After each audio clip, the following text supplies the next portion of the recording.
നമസ്കാരം. ഭാരത് ലൈവിലേക്ക് സ്വാഗതം. നമസ്കാരം. അഞ്ചരക്കണ്ടിയിൽ മെഡിക്കൽ കോളേജിൽ, ദന്ത കോളേജിൽ നിതിൻ രാജ് എന്ന വിദ്യാർത്ഥി മരണമടഞ്ഞില്ല. അതിനെക്കുറിച്ചുള്ള 1-2 മാസം മുമ്പായിരുന്നു ആ സംഭവം. മുഖ്യപ്രതി ഡോക്ടർ റാം ആന്ധ്ര സ്വദേശിയാണ്. അദ്ദേഹം ഒളിവിലായിരുന്നു, ഇപ്പം പിടികൂടി. പക്ഷേ അദ്ദേഹത്തിനെ പോലീസിൻ്റെ ചില ഈ പ്രതിയെ വിവരം അറിയിക്കുന്ന, അറസ്റ്റിൻ്റെ കാരണം അറിയിക്കുന്ന റിപ്പോർട്ടിലുള്ള അപാകത മൂലമാണ് പ്രതി വിട്ടയച്ചത്. മജിസ്ട്രേറ്റ് ജാമ്യം കൊടുത്തു. ഇപ്പോൾ ഹൈക്കോടതിയിലെ കേസ് വന്നപ്പോൾ ഹൈക്കോടതി ചോദിക്കുന്നത്, ഞങ്ങൾ ഈ കേസ് നേരിട്ട് ഏറ്റെടുക്കേണ്ടി വരുമോ എന്ന് ചോദിക്കുന്നു. DYSP ആണ് ഇത് അന്വേഷിച്ചത്. അപ്പം അദ്ദേഹത്തെ സർവീസിൽ നിന്ന് പിരിച്ചുവിടണമെന്നാണ് കോടതി പറയുന്നത്. രൂക്ഷമായ പുതിയൊരു അന്വേഷണ സംഘത്തെ ആഭ്യന്തരമന്ത്രി നിയോഗിക്കുകയും ചെയ്തിരുന്നു. അപ്പോൾ പഴയ സംഘത്തെ മാറ്റി. ഈ ജാമ്യം കിട്ടി, പോലീസിന് അനാസ്ഥ കൊണ്ട് ജാമ്യം കിട്ടിയെന്ന് അറിഞ്ഞപ്പോൾ അന്വേഷണ സംഘത്തിന് അനാസ്ഥ കൊണ്ട് ജാമ്യം കിട്ടി മാറ്റുകയും ചെയ്തു. കോടതി അതിരൂക്ഷമായ വിമർശനം. കാരണം പോലീസും ഉന്നത പോലീസ് ഉദ്യോഗസ്ഥരും പ്രതിയും തമ്മിൽ നല്ല ബന്ധമുണ്ട്, അതുകൊണ്ട് ഒത്തുകളിച്ച് ഇവർ തമ്മിലുള്ള ബന്ധം അന്വേഷിക്കണം എന്നൊക്കെ പറഞ്ഞിട്ടുണ്ട്. ശരിക്കും ഹൈക്കോടതിയുടെ വളരെ നിർണായകമായൊരു വിലയിരുത്തലല്ലേ ഈ വന്നിരിക്കുന്നത്. തീർച്ചയായിട്ടും ഹൈക്കോടതി ജസ്റ്റിസ് ബദറുദ്ദീൻ, അദ്ദേഹത്തിൻ്റെ സിംഗിൾ ബെഞ്ചാണ് ഈ വിഷയത്തിൽ നിതിൻ രാജിൻ്റെ മാതാപിതാക്കൾ കൊടുത്ത ഹർജി പരിഗണിച്ചുകൊണ്ടാണ് അദ്ദേഹം ആ കേസ് നേരത്തെ തന്നെ നടക്കുന്നതാണ്. അതിന്മേൽ മുഖ്യമന്ത്രിയെ കണ്ടിരുന്നു. വാദം കേൾക്കുമ്പോഴാണ് മാതാപിതാക്കൾ മുഖ്യമന്ത്രിയൊക്കെ കണ്ടിരുന്നു. ഇവിടെ കോടതി ചൂണ്ടിക്കാണിക്കുന്ന വളരെ പ്രസക്തമായ ചില കാര്യങ്ങളുണ്ട്, ചില ചോദ്യങ്ങളുണ്ട്. ഒന്ന്, ഒരു DYSP ആണ് ഈ കേസ് അന്വേഷിച്ചത്. ഒരു സാധാരണ സബ് ഇൻസ്പെക്ടറോ മറ്റോ ഒക്കെ ആണെങ്കിൽ പരിചയക്കുറവിൻ്റെ പേരിൽ വീഴ്ചകൾ ഉണ്ടായി എന്ന് നമുക്ക് വേണമെങ്കിൽ കരുതാം. പക്ഷേ ഇതങ്ങനെയല്ല. ഒരു DYSP എന്ന് പറയുന്നത് ഡയറക്റ്റ് റിക്രൂട്ട്മെൻ്റ് അല്ലല്ലോ, SI ആയി സർക്കിളായി DYSP ആകുന്നതാണ്. മാത്രമല്ല, ഈ കേസിൻ്റെ അന്വേഷണ മേൽനോട്ടം വഹിച്ചിരുന്നത് ഒരു പോലീസ് സൂപ്രണ്ടാണ്. അപ്പോൾ ചെറിയ ഉദ്യോഗസ്ഥരൊന്നും അല്ല ഇത് നടത്തിയിരിക്കുന്നത് അന്വേഷണം. എന്നിട്ടും എന്തുകൊണ്ട് മജിസ്ട്രേറ്റിൻ്റെ അടുക്കൽ നിന്ന് ജാമ്യം കിട്ടി? അപ്പോൾ കോടതി ഇപ്പോൾ പറഞ്ഞിരിക്കുന്നത്, നിങ്ങൾ കൂടുതൽ വിശദീകരണമൊന്നും ഇങ്ങോട്ട് പറയണ്ട. ആദ്യം നിങ്ങൾ മജിസ്ട്രേറ്റിന് മുന്നിൽ സമർപ്പിച്ച രേഖകൾ മുഴുവനും നിങ്ങളിവിടെ കോടതിയിലെത്തിക്കണം, ഹാജരാക്കണം. എന്നിട്ട് മജിസ്ട്രേറ്റ് കോടതിയോട് പോലീസ് നൽകിയ റിപ്പോർട്ട് തുടങ്ങി ഈ കേസുമായി ബന്ധപ്പെട്ട സർവ്വരേഖകളും ഹാജരാക്കാൻ മജിസ്ട്രേറ്റിനോടും കോടതി നിർദ്ദേശിച്ചിട്ടുണ്ട്. കാരണം മജിസ്ട്രേറ്റ് കോടതിക്ക് വീഴ്ച വന്നിട്ടുണ്ടോ എന്നും പരിശോധിക്കുമെന്നാണ് കോടതി പറഞ്ഞിരിക്കുന്നത്. ഇത് ചെറിയ കാര്യമല്ല. നമ്മൾ സാധാരണ നിലയ്ക്ക് നമ്മുടെ മുഖ്യധാരാ മാധ്യമങ്ങളൊക്കെ ഈ വിഷയത്തെ ചർച്ച ചെയ്യുന്നത് പോലീസ് DYSPയുടെ ചെവിയിൽ തൂക്കി കുടഞ്ഞു ഹൈക്കോടതി എന്ന മട്ടിലാണ്. അങ്ങനെയല്ല. അതിനൊക്കെ അപ്പുറത്തേക്ക് ഈ കേസിൻ്റെ ഗൗരവം പോയിരിക്കുകയാണ്. കാരണം ഇത് കേവലം പോലീസ് ഉദ്യോഗസ്ഥനോട് തീർച്ചയായിട്ടും കോടതി കർശനമായ നിലപാട് തന്നെയാണ് സ്വീകരിച്ചത്. പക്ഷേ മജിസ്ട്രേറ്റ് കോടതിക്കും വീഴ്ച സംഭവിച്ചിട്ടുണ്ടോ എന്ന് പരിശോധിക്കാനാണ് കോടതിയുടെ തീരുമാനം. എല്ലാ തരത്തിലും. അന്ന് മാത്രമല്ല, ഈ പോലീസ് സൂപ്രണ്ടിനോട് വിശദീകരണം സമർപ്പിക്കാൻ നിർദ്ദേശിച്ചിട്ടുണ്ട്. അപ്പോൾ എല്ലാ അർത്ഥത്തിലും കോടതി വളരെ കർശനമായൊരു നിലപാട് സ്വീകരിച്ചിരിക്കുകയാണ്. 1. 2, ഈ കേസിൽ കോടതി ചോദിച്ച ഒരു ചോദ്യം, കോടതി ഇപ്പോൾ പറഞ്ഞതാണ്, അതായത് ഈ റാമിൻ്റെ കൂടെ തന്നെയായിരുന്നു പോലീസുകാർ. അദ്ദേഹത്തിന് സുപ്രീം കോടതി വരെ പോയി ജാമ്യാപേക്ഷ കൊടുക്കാൻ, ഡോക്ടർ റാം അദ്ദേഹമാണ് ഈ ആത്മഹത്യക്ക് കാരണക്കാരൻ എന്നുള്ളതാണ് ഈ കേസിൻ്റെ മെറിറ്റ്, അവിടെയാണ് നിൽക്കുന്നത്. അപ്പോൾ സുപ്രീം കോടതി വരെ പോയിട്ട് അറസ്റ്റ് ചെയ്യാതെ ജാമ്യം കിട്ടുന്നെങ്കിൽ കിട്ടട്ടെ എന്ന് പറഞ്ഞ് പോയി സുപ്രീം കോടതിയിൽ പോലും മുൻകൂർ ജാമ്യാപേക്ഷ തള്ളി. 100ാമത്തെ ദിവസം ആണ് അത് തള്ളുന്നത്. 3 മാസത്തിൽ കൂടുതലായി. ഈ പോലീസിൻ്റെ കൺവെട്ടത്തുണ്ടായിട്ടും റാമിനെ അറസ്റ്റ് ചെയ്തില്ല. റാം ഇന്ത്യ മുഴുവനും കറങ്ങി ഒടുവിൽ ബാംഗ്ലൂരിൽ മകളുടെ വീട്ടിൽ വെച്ചാണ് അറസ്റ്റിലാകുന്നത്. അത് പിടികൊടുത്തതാണ്. ഞാനിവിടെ ഉണ്ട്, നിങ്ങൾ വന്നോളൂ എന്ന് പറഞ്ഞ് പിടികൊടുക്കുകയാണ് ചെയ്യുന്നത്. തുടർന്ന് അപ്പോൾ ഇദ്ദേഹം വാങ്ങിക്കൊടുത്ത ഭക്ഷണവും കഴിച്ച് ഇദ്ദേഹത്തിൻ്റെ കൂടെ പോലീസ് ഉല്ലാസ സവാരി നടത്തി എന്നുള്ളൊരു ചോദ്യമാണ് കോടതി ഇവിടെ ചോദിച്ചിരിക്കുന്നത്. എന്നിട്ട് വെറുതെ ഒരു അറസ്റ്റ് രേഖപ്പെടുത്തി മജിസ്ട്രേറ്റ് കോടതി കൊണ്ടുവന്നതാ, ഞങ്ങൾ പ്രതിയെ അറസ്റ്റ് ചെയ്തിട്ടുണ്ട്. പ്രതിക്ക് അപ്പം തന്നെ ജാമ്യവും കിട്ടി. കാരണം കൊടുത്തിരിക്കുന്ന റിപ്പോർട്ടിൽ അതിനുള്ള എല്ലാ ലൂപ്പ് ഹോൾസും ഉണ്ട്. അറസ്റ്റ് ചെയ്യുമ്പോൾ നിങ്ങളെ എന്തിനാണ് അറസ്റ്റ് ചെയ്യുന്നതെന്ന് പറഞ്ഞിട്ടില്ല. ചെയ്ത ഏത് കുറ്റം, FIR എന്താണ്, ഒരു കാര്യങ്ങളും പ്രതിക്ക് വേണ്ട വിധത്തിൽ ബോധ്യപ്പെടുത്തിയിട്ടില്ല. അത് ആ റിപ്പോർട്ടിൽ തന്നെ വ്യക്തമാണ്. അപ്പോൾ പോലീസ് മനഃപൂർവ്വം പ്രതിക്ക് ജാമ്യം കിട്ടുന്ന വിധത്തിൽ ഒത്തുകളിച്ചു എന്ന് ഹൈക്കോടതി സംശയിക്കുകയാണ്. ഇവിടെ ഹൈക്കോടതിയുടെ സംശയം ന്യായമാണ്. നമുക്കൊരിക്കലും അതിനെ നമുക്ക് തെറ്റു പറയാൻ കഴിയില്ല. മാത്രമല്ല മേൽക്കോടതിയാണ്. തീർച്ചയായിട്ടും അവിടുന്ന് ചോദിക്കുന്ന ചോദ്യങ്ങൾക്ക് കൃത്യമായ ഉത്തരം പറയാൻ കീഴ്ക്കോടതിയും പോലീസുകാരും ഭരണ സംവിധാനവും ഒക്കെ ബാധ്യസ്ഥരാണ്. സർക്കാരിനെ കോടതി രൂക്ഷമായിട്ട് വിമർശിച്ചിട്ടുണ്ട്. VD സതീശൻ സർക്കാർ അധികാരത്തിൽ കയറിയിട്ട് 60 ദിവസം ആയിട്ടില്ല.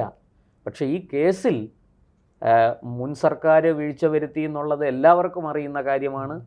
ഇപ്പോഴിതാ ഈ സർക്കാരും ഈ കാര്യത്തിൽ മെല്ലെപ്പോക്കും ഉദാസീനതയും കാണിക്കുന്നു എന്നുള്ളതിന് ഇതിനേക്കാൾ വലിയ തെളിവ് വേണം.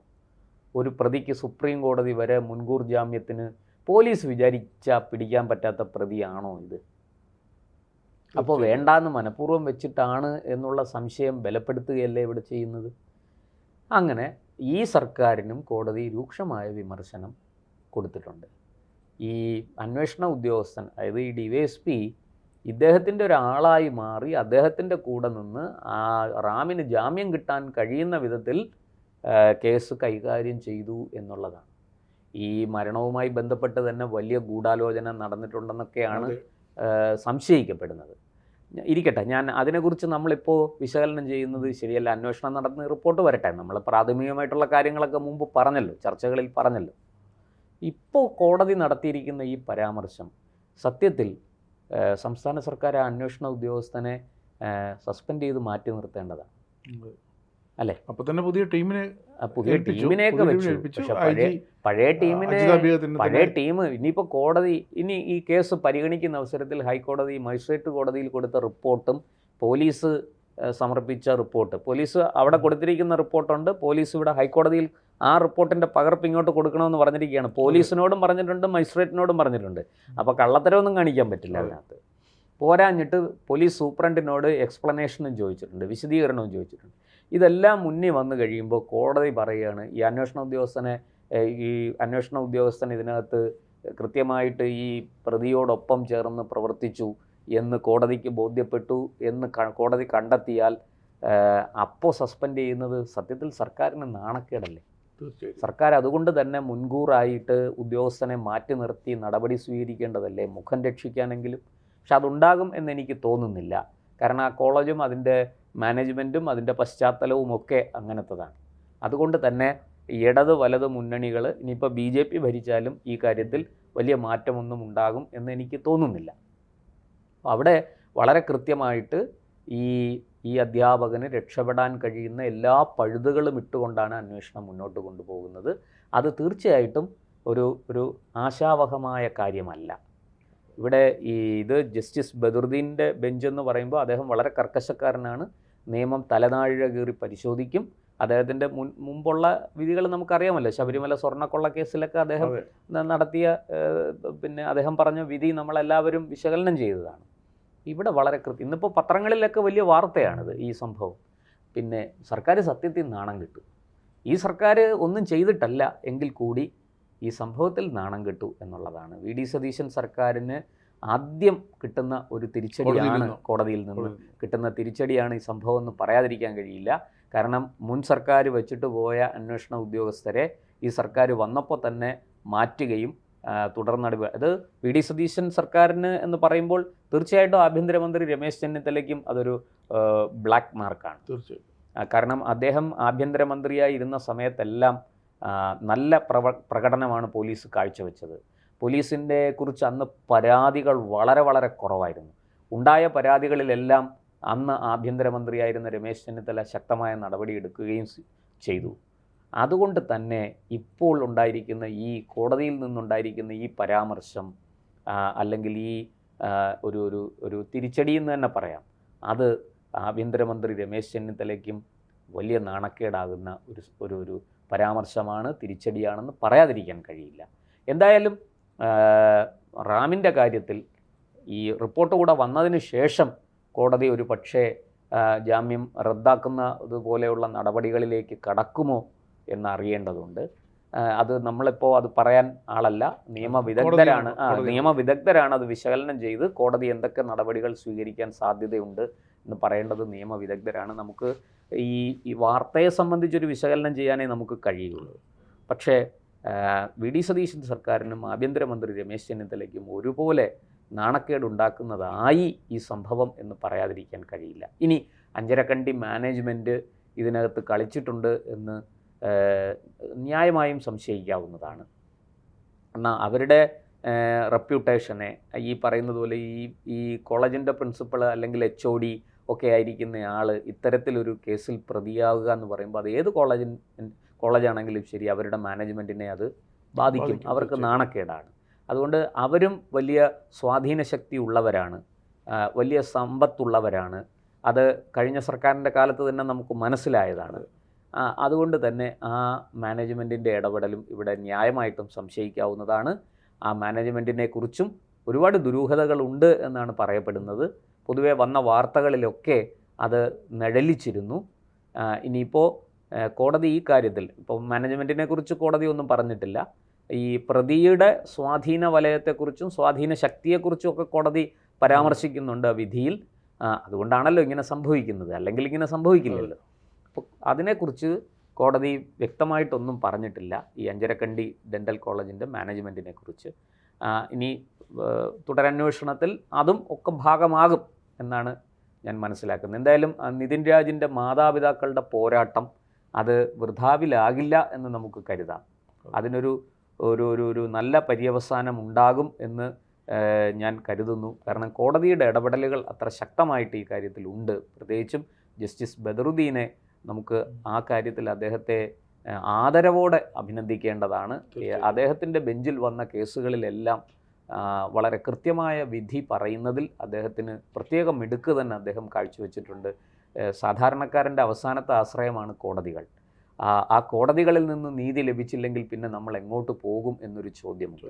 ആ ചോദ്യത്തിന് ഒക്കെയുള്ള ഒരു ആശ്വാസം, ഒരു നല്ല ശുഭാപ്തി വിശ്വാസം ഒക്കെ നമുക്ക് തരുന്ന നിലപാടുകളാണ് ജസ്റ്റിസ് ബദറുദ്ദീനെ പോലെയുള്ളവരുടെ ബെഞ്ചുകളിൽ നിന്ന് വരുന്നത് എന്നുള്ളതും ഇവിടെ നമുക്ക് വലിയ പ്രതീക്ഷയേകുന്നു. നമുക്ക് മറ്റ് കൂടുതൽ വിവരങ്ങൾക്കായിട്ട് കാത്തിരിക്കാം. എന്തായാലും വലിയ നാണക്കേടായിപ്പോയി കേരള പോലീസിനും കേരള സർക്കാരിനും. തീർച്ചയായിട്ടും ഇത്തരം ഉദ്യോഗസ്ഥർ അവർ സേനയ്ക്ക് ഒരു നാണക്കേടുണ്ടാക്കുന്ന പുഴുക്കുത്തുകളാണ് എന്ന് പറയാതിരിക്കാൻ കഴിയില്ല. അതുകൊണ്ട് തന്നെ ഇത്തരം സംഭവങ്ങളിൽ സർക്കാരിൻ്റെ ഭാഗത്തു നിന്നുള്ള ഈ ആഭ്യന്തര സംവിധാനവും നിയമ സംവിധാനവും ഒക്കെ ശക്തമായ നിലപാട് സ്വീകരിക്കേണ്ടതാണ്. ഒരു വിട്ടുവീഴ്ചയും ഇതുപോലെയുള്ള അന്വേഷണങ്ങളിൽ വരുത്താൻ പാടില്ല, ഉണ്ടാകാൻ പാടില്ല. അലസത വരരുത്, വീഴ്ചകൾ ഉണ്ടാകരുത്. അതിശക്തമായ നിലപാട് പ്രോസിക്യൂഷന് കോടതിയിൽ സ്വീകരിക്കാൻ കഴിയുന്ന വിധത്തിൽ വേണം പോലീസ് കേസ് അന്വേഷിക്കേണ്ടത് എന്ന് ഒരിക്കൽ കൂടി അടിവരയിൽ ഇടുന്നതാണ് ജസ്റ്റിസ് ബദറുദ്ദീൻ്റെ പരാമർശങ്ങൾ.